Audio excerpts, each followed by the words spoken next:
Good evening, everybody. My name's Michael Cook. I'm the editor of The Star, and this video is going to last 5 minutes, so just relax, enjoy it. I'm going to come and talk a little later. I've been given 7 minutes to talk.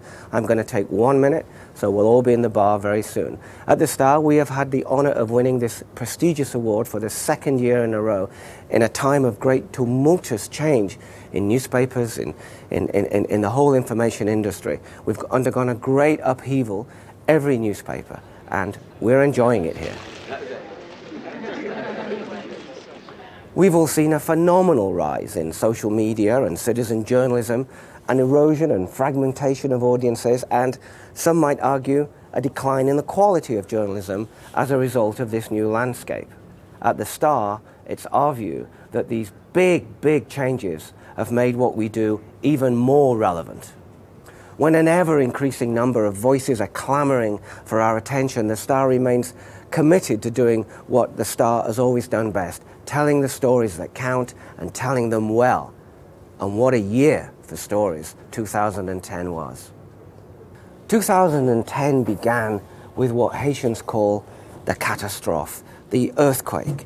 Star reporter Joanna Smith tweeted the aftermath in real time, followed by solid stories in the paper and online. And on the ground, no one captured both the horror and the hope quite like the photographs of The Star's Lucas Oleniuk. In the midst of all that chaos and all that horror, columnist Catherine Porter told the story of one little girl, Lovely. And in fact, Catherine didn't just tell Lovely's story, Catherine became a part of it. It was more important for me to be human than to be a journalist. And if I could do one little thing to help someone, it was my duty to do that. The Star quickly mobilized a major project, Lovely's Haiti, that told the nation's story, the whole story, through the experiences of Lovely's extended family. But just as the country was wearily trying to get back onto its feet, came other challenges. Cholera, and then that hotly contested election. And again, The Star was there in full force. And I even took a trip down there to see what was happening. And while I was there, I did what we now sometimes ask our reporters to do. I took out a little point and shoot, and I hit record.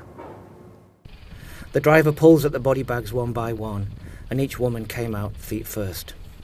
No names, no words, no songs. And back here in Canada, another story was slowly unfolding. The story of our wounded warriors. They had no voice. The Star gave them a voice. More than 1,500 soldiers have been wounded in Afghanistan, and many of these young men and women have suffered life-altering injuries. Some have lost dignity, some have lost mobility, some have lost limbs, in one case, 3 limbs.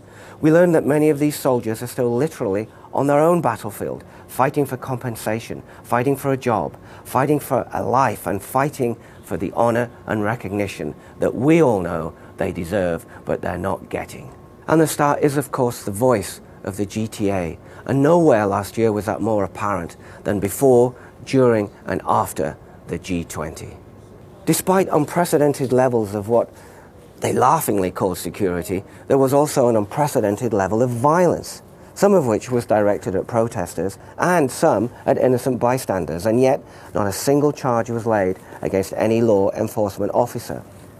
But our team, The Star, led by Rosa DiMano and Jamie Poisson, kept on writing and probing and pushing. The result? Charges. Criminal charges that we believe would not have been laid without the hard work of our writers and the commitment of The Star to follow this story to its conclusion. As 2010 came to a dramatic close, the events in Tunisia sparked a series of stories, a series of events that continue to burn to this day. As 2011 began, The Star sent more reporters to more countries than at any other point in its recent history. And the result? The remarkable Arab Awakening series, work that we are immensely proud of. And that, especially in a time when people are proclaiming the death of print, give me a break, that was something truly to celebrate. Ladies and gentlemen, I told you this wouldn't take long. So, cheers, and thank you.